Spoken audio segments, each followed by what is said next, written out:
So, hello students. Today we are going to start our lecture of our second chapter, that is electrostatics, with the topic Gauss's law for electrostatics.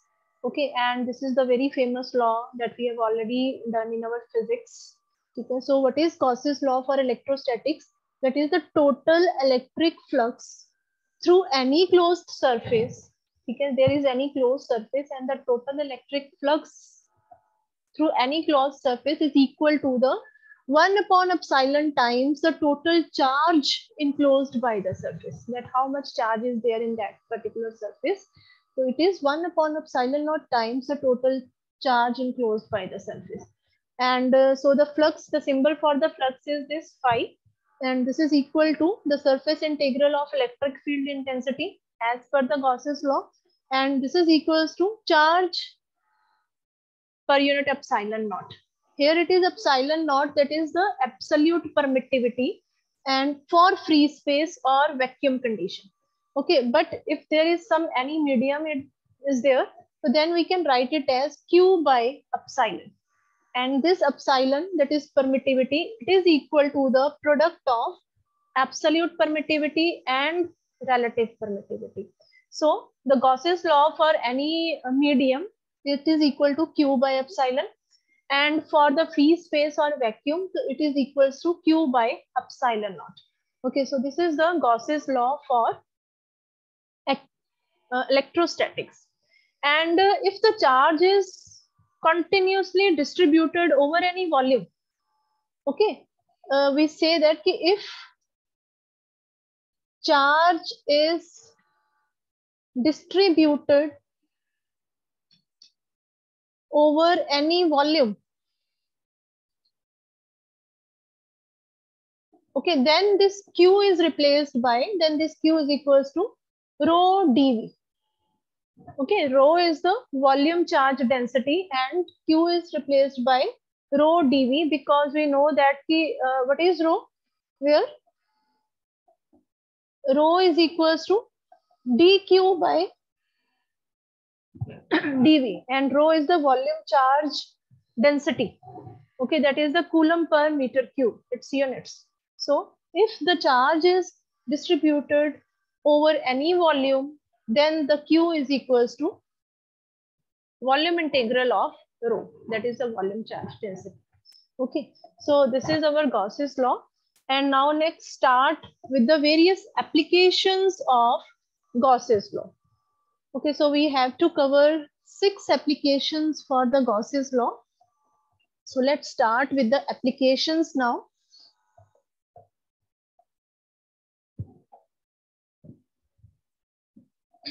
Yes. Applications of Gauss's law. Yes. First application.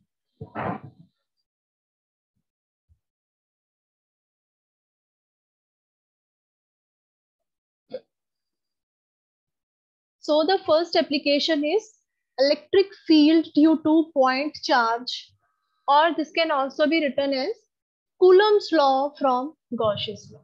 Okay, the question may be in the form like derive the Coulomb's law from the Gauss's law. Okay, so now let's start with its proof.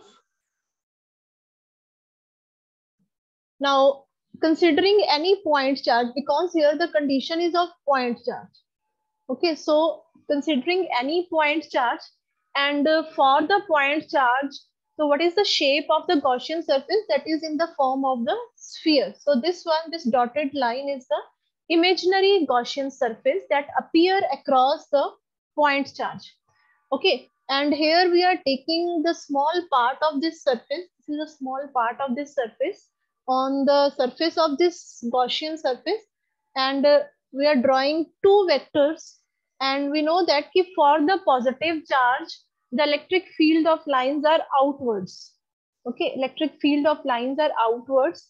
So the E vector is outside the Gaussian surface, and the ds vector, that is the displacement vector, is also outside this small portion of the Gaussian surface.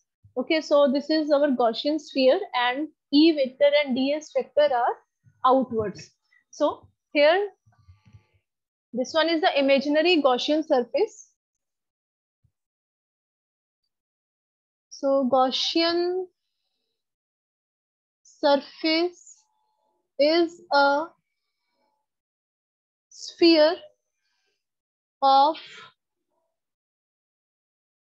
radius r. Okay, this is the radius r that I have taken for this sphere.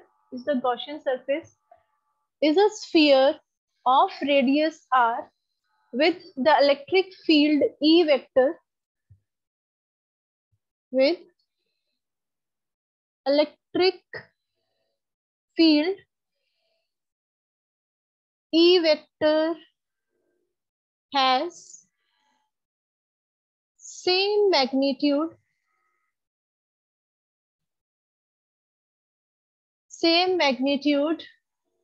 everywhere on the surface. This electric field have same magnitude everywhere on the surface. Whether you draw these vectors here, or you can draw these vectors here, or at any point on this surface, it gives you the same magnitude and is always directed outwards. Okay, and is always directed outwards. So the flux passing through this small surface ds, this is a small surface, hence flux passing through small surface ds, it is equal to the flux passing through the small surface ds. It can be written as d phi, and we know that as per the definition of the Gauss's law, that phi is equals to the surface integral of electric field vector. Okay, so d phi is equals to, it is E ds, because here it is not phi, it is d phi. Okay, d phi is equals to E ds and E dot ds actually, and both E and ds are vector quantities, and further it can be written as E ds cos of 0 degree. Okay, because E is also vector, D is also vector, and there is cross dot product, so it can be written as E ds cos of 0 degree. Why 0 degree? Because both ds and E vector are on the same axis and pointing outwards. Okay, so cos 0 is equal to 1, and this is equal to simply E ds. Okay, hence the total flux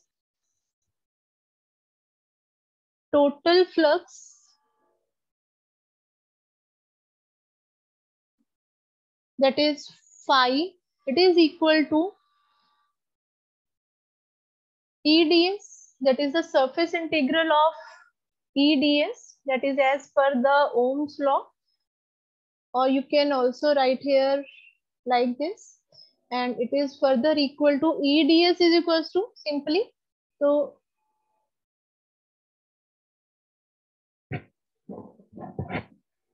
okay, and or you can further write it as E into the surface integral of ds vector, where this ds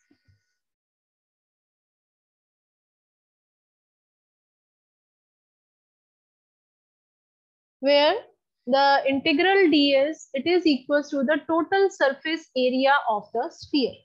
Okay, this is equal to total surface area of sphere, and this is equal to 4 pi r square. This is the surface area for the sphere.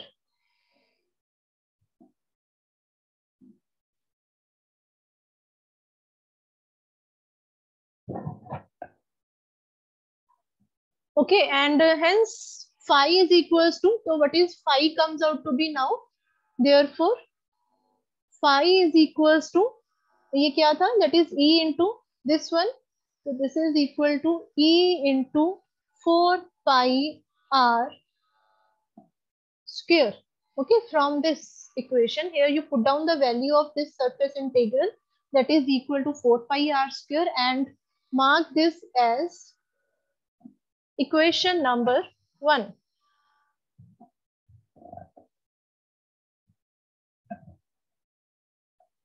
Also, according to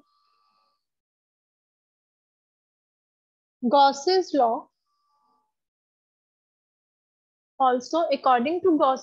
so what is the mathematical definition, that is phi is equals to q by epsilon naught. Okay, mark this as equation number 2. Now compare 1 and 2 in the next step. Compare 1 and 2. This is equal to phi is equals to E into 4 pi r square. Okay, and this one is equal to phi is equal to q by epsilon naught. Now when you compare this and this, so this comes out to be E into 4 pi r square is equals to q by epsilon naught.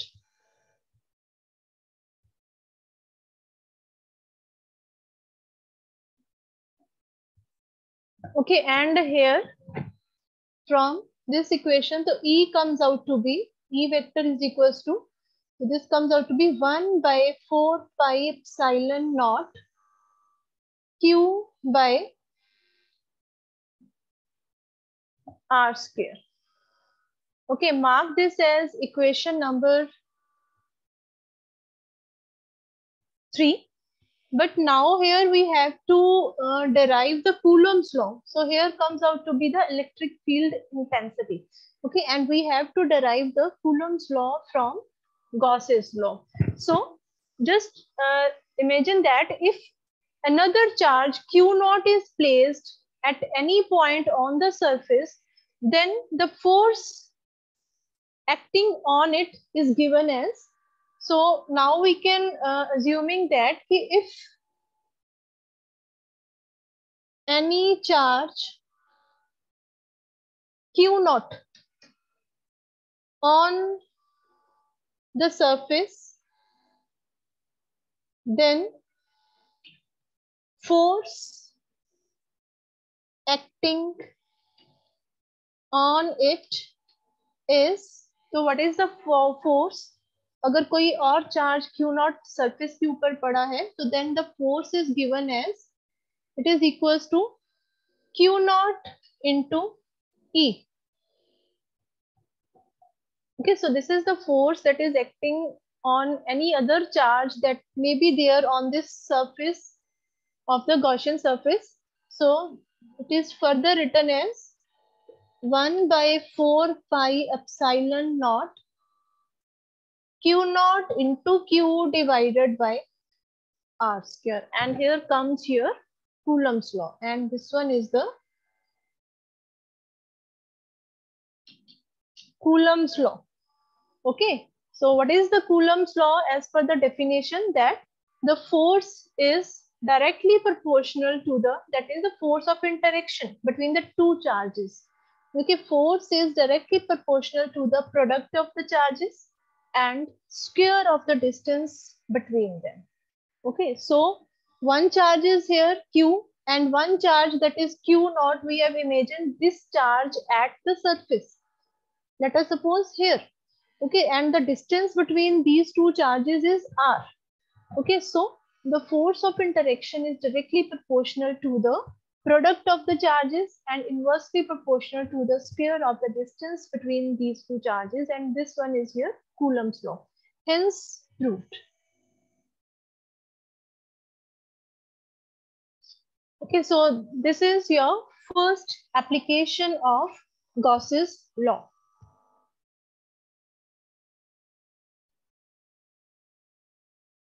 Okay, now next, the second application, that is electric field due to an infinite line of charge.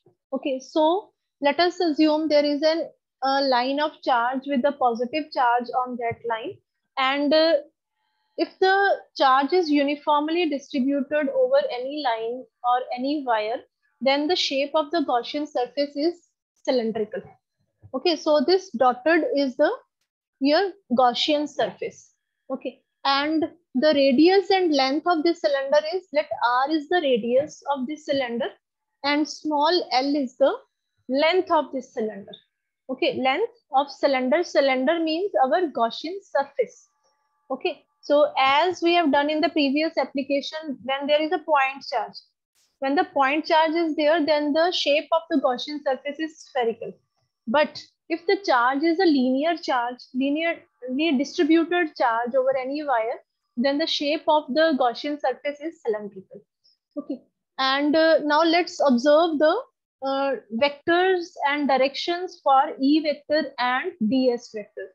Okay, so for this portion of the cylinder, for this curved portion of the cylinder, so here if you have taken the small part of the surface, then the ds vector is outwards and E vector is also outwards. Okay, this you can draw or show these two vectors anywhere on the curved surface of the cylinder. Okay, you can show these two vectors here also, on the upper portion also, here also, or here, anywhere on the curved surface. Okay, but for cylinder there are two faces also, this face and this face. And for these faces, E vector is on the perpendicular to the line of the charge. E vector is perpendicular to the line of charge, so it is pointing in the upward direction, or you can point it in the downward direction also, anywhere, but it must be perpendicular to the line of charge and is directed outwards. Okay, and this ds vector, this is perpendicular to the surface. Okay, so as let us assume ki if this is a cylinder, so this is our curved portion, this one, and these are the two faces. So ds vector is always perpendicular to the surface and E vector is perpendicular to the line of charge. Okay, so the ds vector is in this direction and E vector is in this direction. So here for these faces, the angle between E vector and ds vector is 90 degree. And similarly on this face also, the E vector is pointing upwards, or you can point it in the downward direction, but ds vector is perpendicular to the surface. So the angle between them is 90 degree again.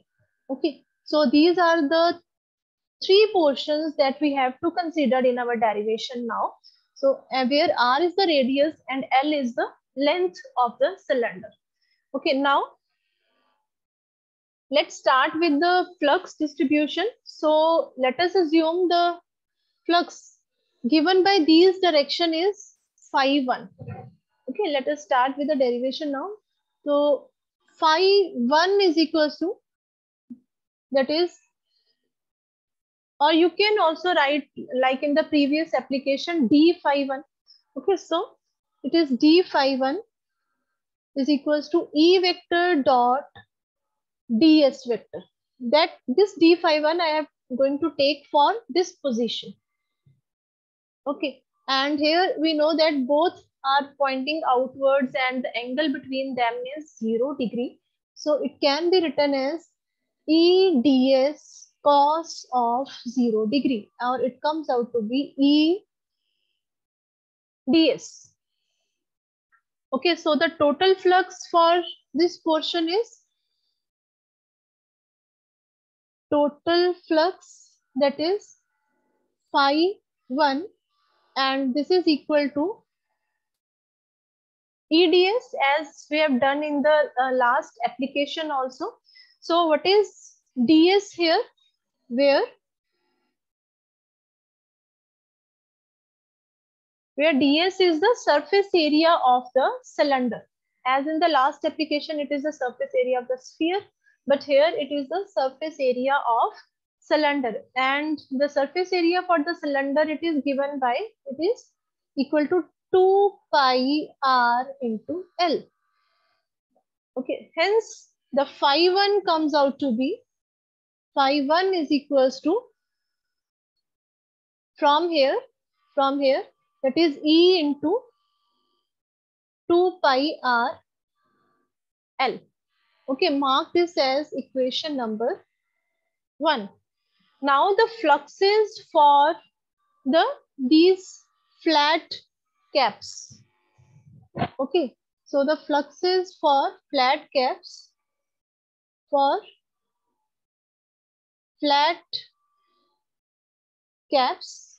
that is equal to phi 2 plus phi 3. Okay, let us suppose this one is phi 2 and this one is phi 3, and or you can also written as d phi 2 plus d phi 3, and this is equal to E ds cos of 90 degree, because now the angle between E vector and ds vector is 90 degree, and we know that the cos 90 is 0. Okay, so this comes out to be 0. It is 2 times E ds cos of 90 degree, and this comes out to be 0. Hence, the total flux, therefore, total flux phi is equal to phi 1 plus phi 2 plus phi 3 is equal to, so these two are 0, and we are left with only this much. So this is equal to E into 2 pi r L. Okay, mark it as equation number 2. Marking it as equation number 2. And also, according to the Gauss's law, the next step is, according to Gauss's law, what is phi? Phi is equals to Q by epsilon naught. This is as per the Gauss's law. And now we know that it is not a point charge. The charge is uniformly distributed over a line. So it cannot be written simply as Q. So it can be written as lambda into L by epsilon naught. So what is lambda? Lambda is the linear charge distribution. L is the length of this Gaussian surface, that is cylinder, and epsilon naught is the absolute permittivity. So it can be written in this form, like lambda L by epsilon naught. So mark this as equation number 3. Okay, and in the next step, compare 2 and 3. Just compare this second equation with the third equation, and you come out with, that is E into 2 pi r L is equal to lambda L by epsilon naught. And finally, the E here, L cancel out on both sides. And finally, the E comes out to be lambda divided by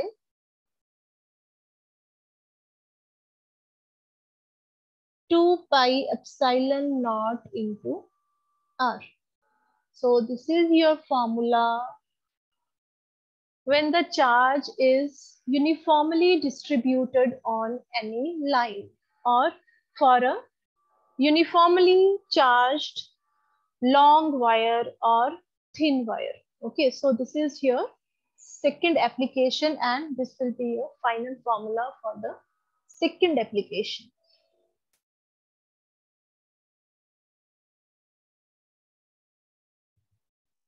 Okay, now the third application, that is electric field due to an infinite plane sheet of charge. Okay, as in the first application, the charge is in the form of point. In the second application, we have taken the charge along a linear line wire. Okay, uniformly charged wire is there. Now, in this third application, the charge is due to an infinite plane sheet. Okay, charge is there on the plane sheet. So here in this figure, we have considered a plane sheet on which the positive charge is uniformly distributed. Okay, and it is considered as a surface charge distribution, and the symbol that is used for the surface charge distribution, we know that sigma is equals to dq by ds. This is the symbol for the surface charge distribution, that is sigma. And what are the units for this? This one is the Coulomb per meter square. Okay, and on this sheet we are now considering a small spherical circular surface, and we are going to draw the Gaussian surface as per this circular portion of the sheet. Okay, and for this circular portion of the sheet, the shape of the Gaussian surface will appear in the form of cylinder. Okay, so this is your Gaussian cylinder, and now for the E vector and ds vector positions, we know that the E vector is perpendicular to the charge and ds vector is perpendicular to the surface. Okay, and here as the positive charge is there, so it is pointing outwards. So for the faces, these two faces, the charge is now in this position. Okay, in the previous application, the charge is linearly distributed over the line. So for that application, the charge is either in the upward direction or in the downward direction. But here in this application, the charge is on the sheet, that is placed like this. Okay, so the E vector is either pointing in the left direction or in the right direction. Okay. So for these circular faces, so these are the directions for the E vector and ds vector. E vector, that is perpendicular to this charge sheet, and ds vector is perpendicular to the surface cap. Okay, whereas in this direction also, E vector perpendicular to the charge sheet and ds vector perpendicular to the cap. Okay, now on this circular curved portion of the cylinder, for this, as this one is the charge sheet, so E vector is perpendicular to the charge sheet and ds vector is perpendicular to the surface. So here comes out to be 90 degree between them, and here comes out to be 0 degree between them. Okay, so these are the directions for E vector and ds vectors. Now let's start with the flux phi 1. So phi 1 comes out to be, let's consider phi 1 for these two positions. So the electric flux phi 1, it is equal to E ds cos of 0 degree. I am writing now directly. Okay, or you can start it as it we have done in the previous application. D phi 1 is equals to E dot ds. Okay, so it comes out to be E ds cos of 0, as 0 degree between both the vectors. So cos 0 is 1, so it comes out to be E ds. Okay, and on the curved surface, on the curved surface of cylinder, so phi 2 is equal to E ds cos of 90 degree. See here, the angle is 90 degree and the cos of 90 degree is 1. So it comes out to be 0. So the cos of 90 degree is 0. So that whole comes out to be 0. Hence the net flux comes out to be the total flux, that is phi. It is equals to 2 times this because these are equal. Okay. 2 phi 1 plus phi 2. Okay. One phi 1 for this and another for this. So it comes out to be 2 phi 1 plus phi 2. And as phi2 is 0, so it can be simply written as 2E ds. 2E ds. And also according to the Gauss's law,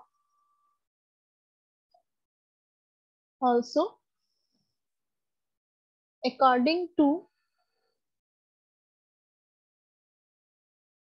Gauss's law, phi is equals to Q by epsilon naught. Okay, mark this as equation number 1 and this as equation number 2. Okay, so in all the applications, we are going to follow the same steps. So again, now compare 1 and 2. Compare 1 and 2. And when you compare them, it comes out to be 2E ds is equals to Q by epsilon naught. Okay, and from here, so E is equal to Q divided by 2 epsilon naught ds. Okay, now as the area of the sheet enclosed in the Gaussian cylinder is ds, and so what is this ds? ds is the, where ds is the area of sheet enclosed in this area, that is enclosed in the Gaussian cylinder. The area of the sheet enclosed in Gaussian cylinder. Okay, so this is your ds. Now, what is the charge in this cylinder? So what is the charge? Because the charge is not in the complete cylinder, the charge is only over that area which is enclosed in the Gaussian cylinder. So the charge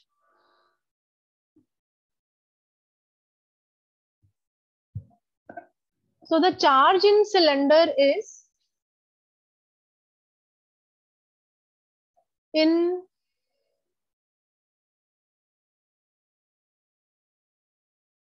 cylinder. So that is not the complete charge, that is Q. So the charge in the cylinder is, that is dq is equal to sigma ds. That is from the formula that we have written here in the starting. So it is sigma into ds. So sigma is the surface charge distribution. Okay, so therefore this formula, this one, hence E vector, which is equal to Q upon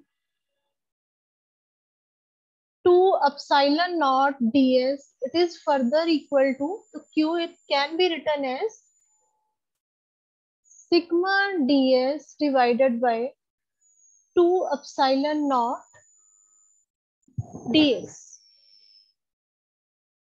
Okay, or here you write down the small portion of the charge that is enclosed in the cylinder. Okay, so what is this charge? This is the portion of the charge that is enclosed in the cylinder, not the complete charge that is there on the sheet. Okay, so from here the ds cancel out and we are coming with the formula sigma upon 2 epsilon naught. Okay, so this is the formula for your third application.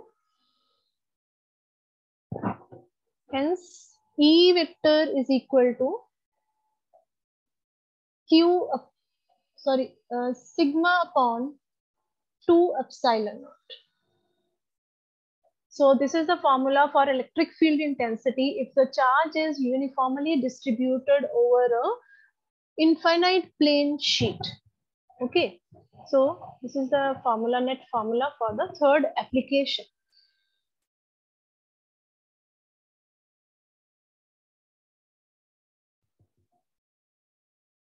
So in this lecture, we have covered the first 3 applications for the Gauss's law for electrostatics. That is one due to the point charge, and other next one is for the linear charge distribution, and third one is for the surface charge distribution. We are left with two more applications, and that we are going to cover in our next lecture. So this is all for today's lecture. Thank you.